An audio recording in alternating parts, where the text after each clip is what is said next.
Shalom Godly Family yang dikasihi Tuhan. Yuk kita menikmati teh hangat pagi ini. Teduhkan hati dan hadirkan semangat dengan merenungkan firman Tuhan. Firman Tuhan hari ini terambil dari Wahyu 12 ayat 1 sampai 12. Saya akan membacakan ayat 11 sampai 12. Namun saya berharap Godly Family tetap membaca keseluruhan perikop ini agar dapat lebih memahami perenungan kita pada pagi hari ini. Demikian firman Tuhan. Dan mereka mengalahkan dia oleh darah anak domba dan oleh perkataan kesaksian mereka, karena mereka tidak mengasihi nyawa mereka sampai ke dalam maut. Karena itu bersukacitalah, hai sorga dan hai kamu sekalian yang diam di dalamnya.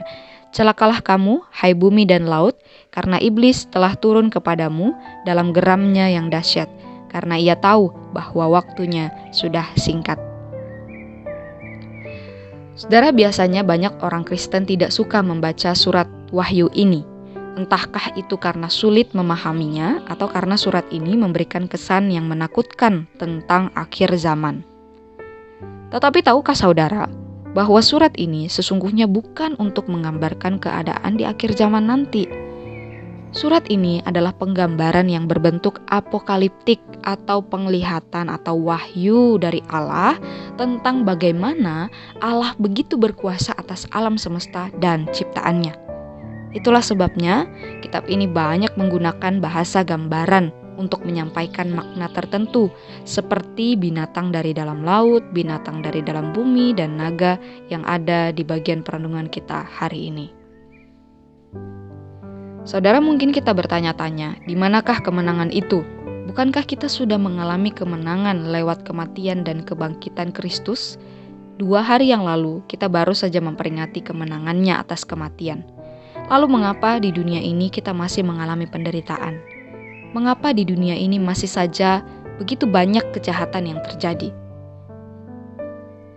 Saudara, bagian mengenai perempuan dan naga dalam bagian perenungan kita hari ini memberikan gambaran kepada kita mengenai apa yang akan dilakukan oleh si iblis atau si naga. Naga itu tidak tinggal diam. Ia selalu berupaya membinasakan sang anak sejak semula. Itulah sebabnya dia mengupayakan berbagai serangan kepada umat Allah di Perjanjian Lama, bahkan ketika sang anak telah lahir di dunia ini. Iblis selalu berupaya menggagalkan rencana Allah. Namun iblis gagal total ketika Kristus menunjukkan kuasanya dan menaklukkan kematian. Kristus memang benar telah bangkit dan mengalahkan maut. Kristus memang benar telah memberikan kemenangan kekal kepada kita. Kemenangan ini membuat iblis semakin marah, sehingga selama kita masih hidup di dunia ini, iblis akan terus berupaya menggagalkan kita untuk hidup dalam kemenangan yang diberikan oleh Kristus.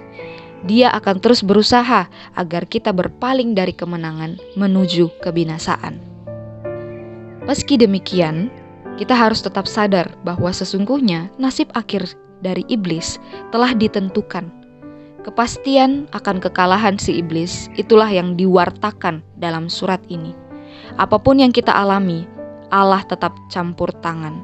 Di dalam segala sesuatu yang terjadi di dunia ini, bahkan di masa yang akan datang, Allah pada akhirnya akan mengalahkan kuasa jahat sepenuhnya. Bukankah ini adalah sebuah penghiburan yang sejati bagi setiap kita, bahwa penderitaan yang kita alami dalam melawan kejahatan si iblis tidaklah sia-sia. Saudara, mari kita menjalani hidup ini dengan keyakinan yang teguh, karena kemenangan atas kejahatan telah diberikannya kepada kita. Amin. Mari kita berdoa. Ya Tuhan yang ada di dalam kerajaan sorga, yakinkanlah kami, teguhkanlah hati kami, bahwa Engkau telah mengalahkan kejahatan, bahwa kekalahan telak si iblis akan Engkau wujudkan pada akhirnya. Tuhan, kami butuh anugerah-Mu untuk meyakini hal ini. Kami butuh anugerah-Mu untuk menjalani kehidupan kami dengan penuh keberanian untuk terus melawan kejahatan. Terima kasih Tuhan, tolong bimbing kami. Di dalam nama Tuhan Yesus kami berdoa. Amin. Selamat menjalani aktivitas hari ini. Tuhan Yesus memberkati.